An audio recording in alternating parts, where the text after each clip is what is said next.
பொம்மி சித்தா சீரியலில் இப்போ ஒரு எக்ஸ்ட்ரானரியான ப்ரோமோ வந்திருக்கு. மிஸ் பண்ணாமல் ஃபுல்லுடையும் கேளுங்க. அதுக்கு முன்னாடி இந்த வீடியோ பிடிச்சிருந்துச்சுன்னா லைக் பண்ண பாருங்கள். ரொம்ப பிடிச்சிருந்துச்சுன்னா நம்ம சேனலுக்கு வந்து சப்ஸ்கிரைப் பண்ணி கண்டினியூஸாக ஆதரவு தாங்க. நம்ம பொம்மி வந்து சித்ரா குழந்தைய வந்து எப்படி இருந்தாலும் இன்னும் கொஞ்சம் நேரத்தில் வந்துடுவா அப்படின்னு சொல்லி யோசிச்சுட்டு இருக்கிற நேரத்தில் சித்ரா குழந்தை வந்து மாடிக்கு வந்து சித்தார்த்து போகிறதுக்கு பதிலாக இவங்க மாயாஜலம் பண்ணிக்கிட்டு ஏமாற்றிருக்காங்க. பார்த்தா வலையில் விழுந்தது நம்ம சித்ரா குழந்தை தான். மந்திரக்கட்டு வந்து போட்டுட்டாங்க. என்ன நீ சித்தார்த்துன்னு நினச்சி பேசுகிறதுக்கு நான் என்ன முட்டாளுன்னு நினச்சியா? உன்னை எப்படி சிக்க வச்சேன்னு பார்த்தியா? இந்த மந்திரக்கட்டை விட்டு நீ வெளியில் வரணும்னா ஒரு நொடியில் வெளில வந்துடலாம். ஆனால் வெளியில் வந்தப்போ உனக்கு என்னென்ன ஆகுங்கிறத சொல்லிடுறேன். முதல்ல நீ யாருக்கட்டுக்கும் தெரிய மாட்டேன். நீ பேசுகிறது யாருக்கும் புரியாது, கேட்காது. நீ காத்தோட காத்தா கரைஞ்சிருவ. உன்னை யாராலையும் இனிமேட்டு பார்க்க முடியாது. குறிப்பாக உங்கள் அம்மா என்றைக்குமே நிரந்தரமாக வெளியே வர முடியாது. அதே மாதிரி தான் நீ அந்த மந்திரக்கட்டுக்குள்ளேயே இருந்தன்னா வச்சுக்கிங்க, நீ இங்கே இருப்ப. ஆனால் உன்னால் இங்கே மட்டும்தான் இருக்க முடியும். பேசுவ கொள்ளுவ. ஆனால் கண்டிப்பாக உங்கள் அம்மா வரமாட்டா. எப்படி பார்த்தாலும் உங்கள் அம்மா திருப்பி இங்கே வரப்போகிறது இல்லைன்னு சொல்லி அந்த இடத்துல மாயாங்கிறவங்க ப்ரில்லியண்ட்டாக வந்து ப்ளே பண்ணியிருக்காங்க. ஒன்று வந்து இவ சொல்கிறதெல்லாம் உண்மையான்னு சொல்லி கண்ணாடி மூலியமாக லைட்டாக வந்து வெளியில் வர மாதிரி தெரியுது. உடனே வந்து அந்த சித்ராங்கிற குழந்தை வந்து மறையிற மாதிரி ஃபீல் ஆகுதுறாங்க அந்த இடத்துல.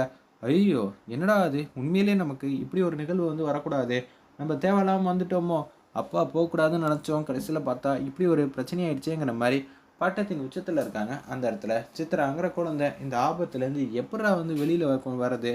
அதே மாதிரி உனக்கு இருக்கிற இந்த ஆபத்தை வெளியாலையும் சொல்ல முடியாது. அப்படி சொன்னேன்னு வச்சுக்கேன் இன்னும் கொஞ்சம் காம்ப்ளிகேட்டாக தான் ஆகுங்கிற மாதிரி அந்த மாயா வந்து பேசுகிறாங்க. இப்போ நான் சித்தார்த்துக்கிட்ட போகிறேன்.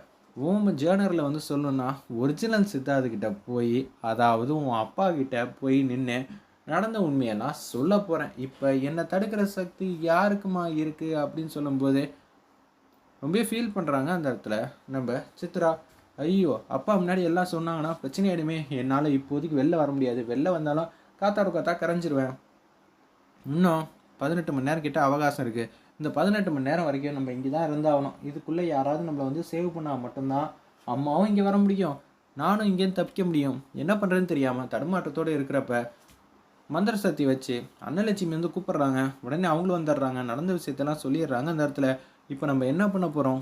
அம்மாவால் மட்டும்தான் இங்கே வந்து என்னை வந்து காப்பாற்ற முடியும் அப்படின்னு சித்ரா குழந்தை வந்து பேசும்போது பொம்மி இது எல்லாம் மேலேருந்து பார்த்துட்டு இருக்காங்க. ஐயோ ஏன் பொண்ணை போட்டு இப்படி பாடாப்படுத்திக்கிட்டு இருக்காங்களே கடவுளே, நாங்கள் என்ன பாவம் பண்ணோம்?